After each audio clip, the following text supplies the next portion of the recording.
The following is a conversation with Nathan Bag and Tag Jones. For anyone that doesn't know, Nathan has 3 IBJJF gold medals. He's a regular on the Polaris scene. You may have even seen him in Cage Warriors or Bellator MMA. In this episode, we talk to Nathan about his origin story. We ask him what the key principles are in order to excel in Jiu-Jitsu and much, much more. This is Hobo Jiu-Jitsu.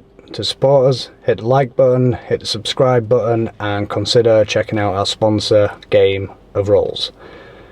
Now that said, allow me to present you Nathan Bag and Tag Jones. I literally got jumped outside this gym.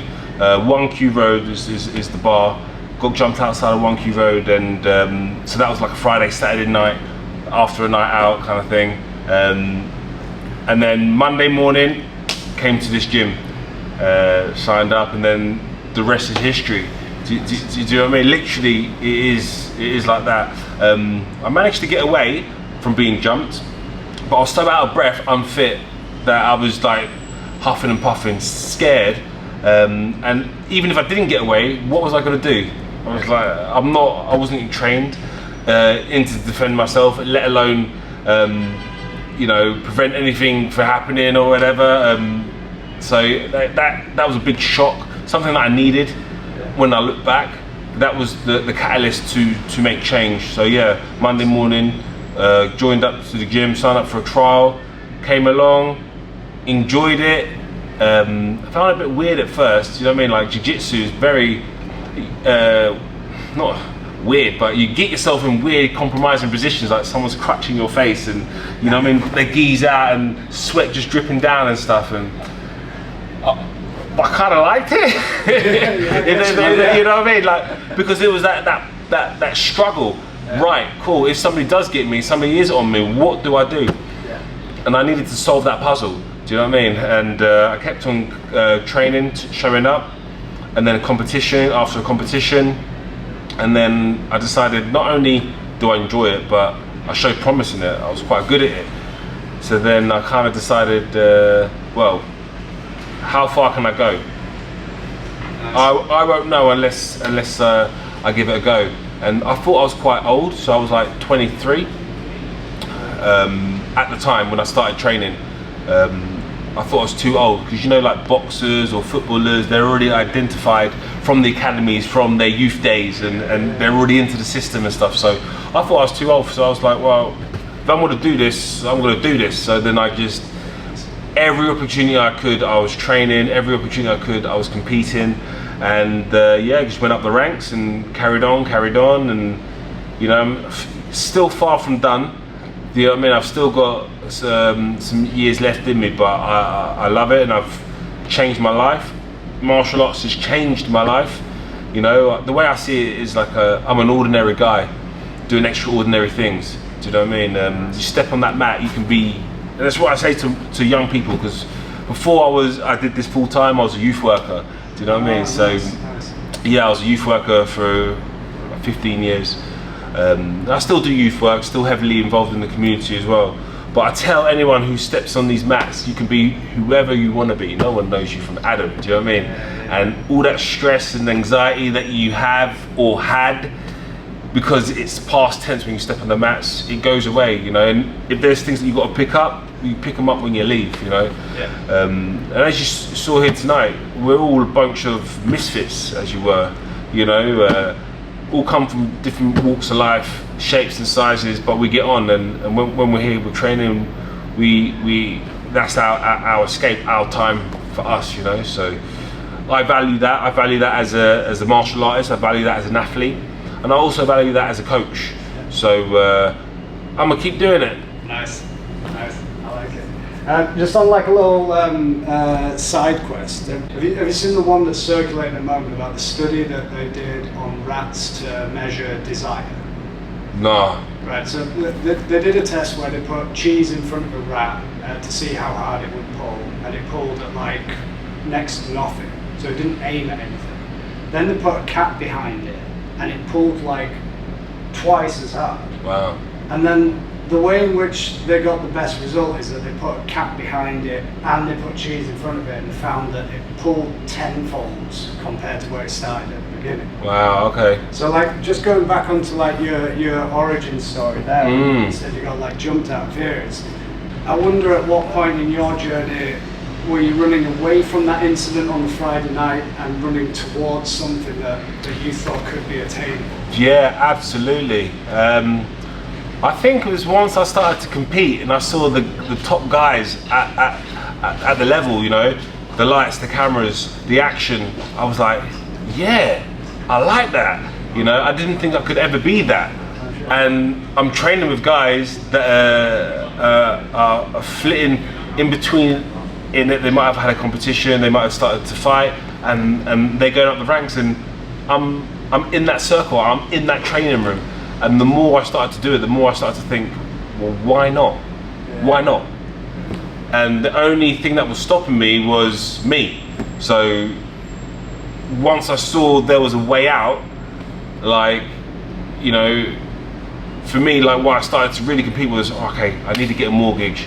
Sorry, not get a mortgage. I need to build up money for a deposit so I can buy my house. I need to, you know, all the things I wanted to do, travel. I wanted to buy myself whatever, go on holiday. Do you know what I mean? Yeah, sure. All these things that I saw, this was a way out. And then when I found out I could teach, and that teaching could complement my training, and I could work in between my training as a viable way to make ends meet, then I started to really invest my time into learning and being a student.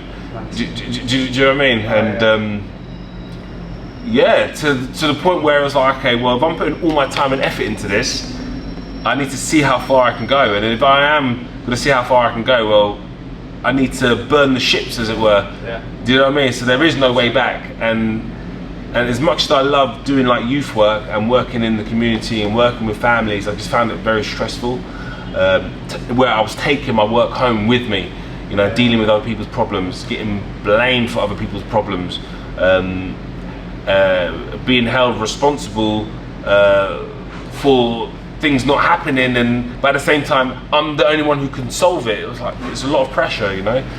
But then when I'm even though it's an individual sport, it is a team effort, and I felt when I was training I was part of a team, and I felt loved, you know, because we're all helping each other, and it was a much better learning environment to be in. You know, like I said, you leave your stress at the door, and then you're your own person. So I found that good and calming and peaceful, you know. Nice, man. I like that. I actually started training at the same time you started training. I was 23 or 24. That's when I started. Yeah, so I get what you're talking about with like coming in late and you just go, right, okay, we have to do it. Yeah. No, for sure. And it's quite funny. I used to think, oh, I wish I trained when I was like 8, 9, 10. When you see these top guys, and they were mat rats when they were kids. But then I look back, and everything that I did when I was a young boy, I stopped, you know. And this is the one thing that's been a constant for my, you know, the longest constant in my life, you know. So I'm thankful for that. I get you on that. Alright, is a question more related to like the teaching and the progression. What, in your opinion, what is the most underrated skill required in order to excel in Jiu-Jitsu?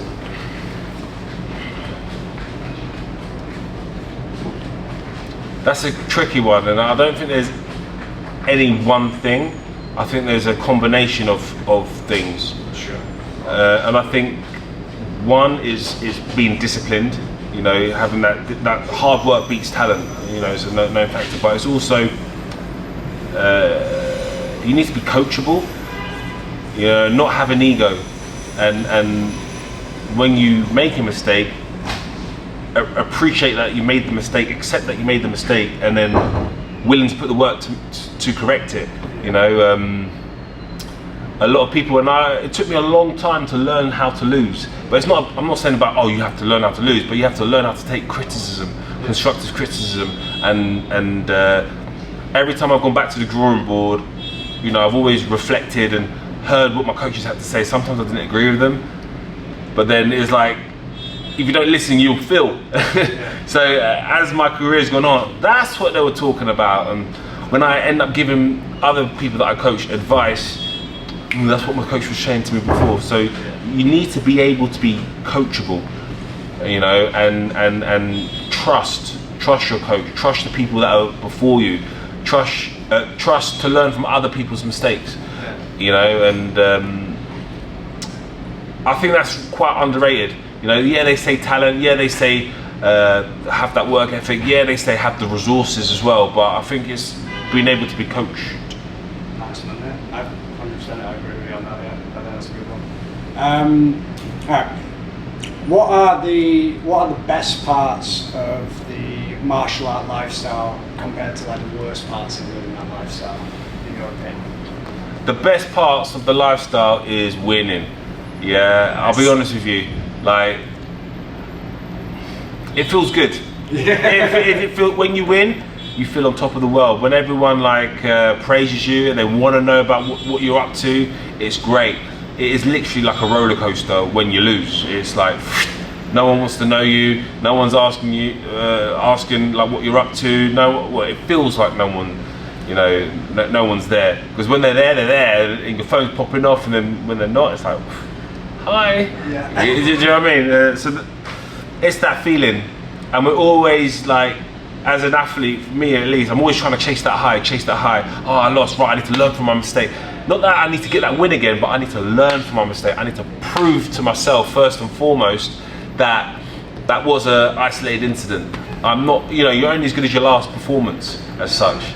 You know what I mean? And I know how good I am, and I kind of, not that I've got anything to prove, no, but I want to showcase how good I am. Nice. Do you know what I mean? And given the opportunity to do that is a blessing, and given the opportunity to do that at the big stages, the stadiums, the arenas, being live on TV, getting the sponsorship deals. Do you know what I mean? Meeting other influencers, celebrity, it's all great. Getting the money, like, it's great, and not everybody gets this, but at the same time, when you get a concussion or you've like dislocated something, and you can't train, you can't do what makes you feel alive, that's shit. Why is it important for you to live this kind of life? I think for me it's important to live this life because growing up I was bullied, experienced quite a bit of bullying throughout different stages of my life, and sometimes not being made to feel to hate myself, but being made to feel that I wasn't good enough, that I didn't fit in, and this is a way of me proving to myself and saying to everybody else that doubted me, like, here, take that, like, I am who I want to be. Do you know what I mean? And I wish what I know now I knew back then. Do you know what I mean? Because it's not the case, but when you're growing up, when there's peer pressure and you're not fully developed. Do you know what I mean? And you can't always have your parents holding your hand. Do you know what I mean? So sometimes you get pushed around a bit. Or people's reality, or is not your reality, or it's not your end story. Do you know what I mean? And that's why I do this. And each one teach one.